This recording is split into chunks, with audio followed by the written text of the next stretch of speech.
the United States. That is just wild. Wild, wild weather.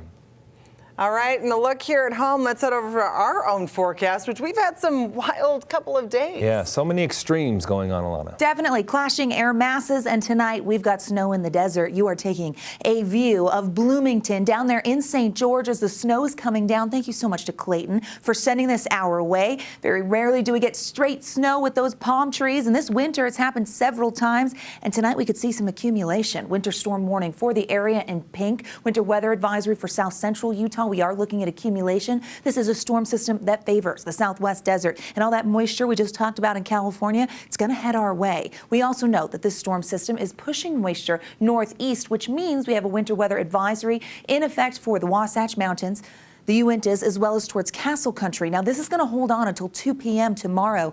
What you're seeing over in the Four Corners area, that will actually expire at 5 p.m. But we know some moisture will stay turned on up there in the higher elevations, and you can't rule out a skiff of snow. This is what it looked like in Kanab. Look at the wind, blowing wind. Thank you, Judy, for sending this. Lots of snow. They've picked up 4 inches already in Kanab. It's why they're underneath that winter weather advisory. Brigham City had a snow band that came through, delivered an inch, more than an inch and a half, an inch in Escalante. Manti got half an inch, and so did downtown Salt Lake City, added to that. Now, we're doing pretty good snow-wise, but it's all because of yesterday. As we look at Salt Lake City, we actually are cracking the top 10 for snowiest Februarys. I'll show you what I mean. We've got snow down there in the southern portion of the state right now. That swath of moisture extending all the way up I-15. We saw it on the live cameras towards Cedar City, right there near the state line, and over the mountains, backside of the Wasatch towards Heber. A few snow showers persist in the north. Temperatures are cold. We're below freezing, so anything that falls right now, it's going to get icy. So you have to be careful if you're heading out. It's freezing in Moab,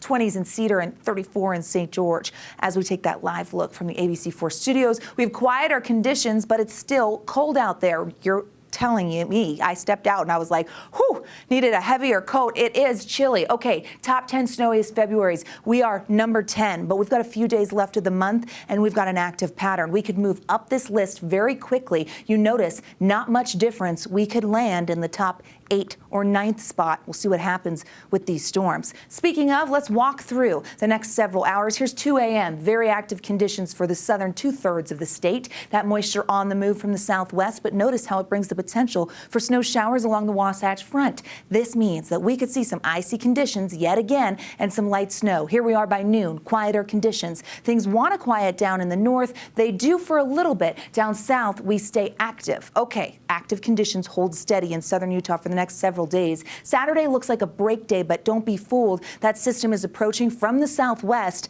and it's going to make its presence known. Here we are, late Saturday in southern Utah. Snow potential yet again. That would be rain in St. George due to temperatures. How much snow from the system that's impacting us now and for the overnight? Trace to 3 in Washington County. Southern Valley is going 2 to 5. That includes Cedar City. They've seen snow on and off throughout the day. Mountain valleys like Bryce Canyon at 3 to 7, 1 to 2 feet.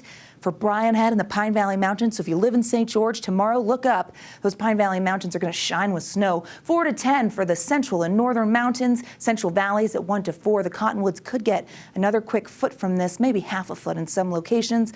And a trace to 2 inches along the Wasatch Front if we get those snow showers moving through. 30s for tomorrow. 20s, 30s, and 40s on the eastern side of the state. 30s in Delta, 47 in St. George, running below average. Here's a look at those active skies in Washington County. Temperatures get back down to the 40s, running way below average for this time of year for the next 7 days in southern Utah. Here's the Wasatch Front. Snow chances. Winter is like, oh, watch me flex, and we just actually see pretty strong conditions.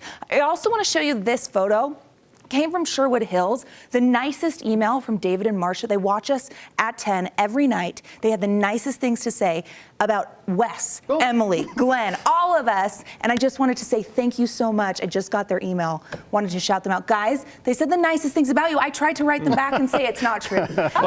Well, when you started with Wes, I was going to say they don't know what they're talking about. But then when you started coming over, I realized, yeah, they do. Yeah, Marcia and David, I believe. Marcia and David, well, hello, and thank you so much. Yeah. Yes, thanks for being viewers. We appreciate it. Okay, now I'll toss it over to you, the loved Wesley Rush. Exactly. One arena, 2 games. So, yeah, this is big-time basketball in town today. The Utes, men's and women's.